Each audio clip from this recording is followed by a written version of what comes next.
Hey again, this is Jenny with Polly Lolly. Today I just wanted to go into a little detail about my newest painting, Holiday Owl.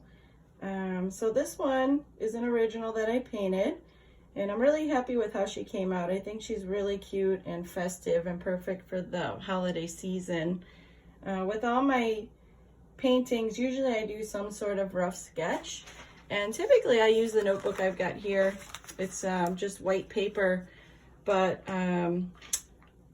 that day I happened to just have notebook paper because the kids had just finished some homework and I had some ideas and I just snatched a piece from their book. So I have a sketch here that I did just on lined paper, nothing fancy.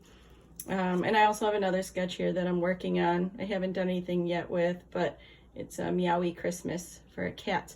But the owl one, you can see it's a little different. I was going more for a fall theme actually, and I had some fall leaves and I was gonna do nighttime with stars. Then I started adding a snowflake thinking, oh, maybe it should be more winter. And then my 10-year-old, she insisted that it should be more festive with a hat and a scarf. So you could see it evolved into that, which I'm really happy with. And my 10-year-old, she's always giving me great ideas. She's really good with visuals like that. So a lot of times I'll do something and then I'll ask for some input and then change it up according to her ideas. So, like I said, first I start with a sketch, and it's a little different as the final outcome. And then I just go ahead and paint. And this one I really struggled with colors. There's probably 10 layers of paint on there, but you can see this paper holds up really well. It didn't bubble or anything.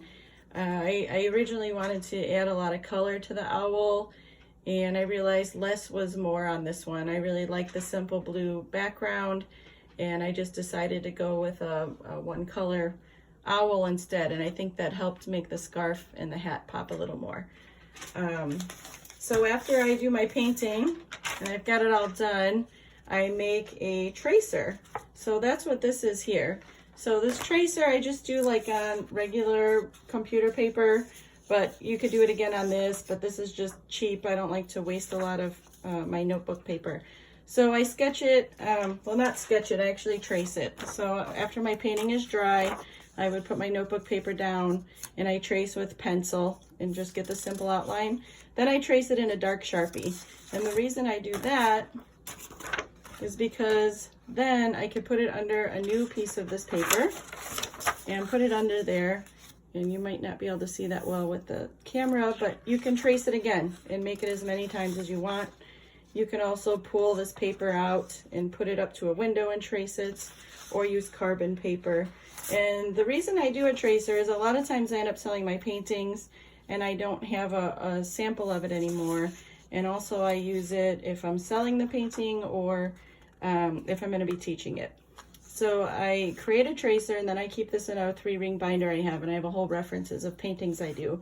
So that way I could pull it out and just trace. So you put it under there and trace with paper, and then you could paint it again. So that's what I'm about to do. I'm going to do a quick time lapse of this owl so you could see how all the colors and everything come together. And also I could show you what notebook I use. This is the Canson Mixed Media.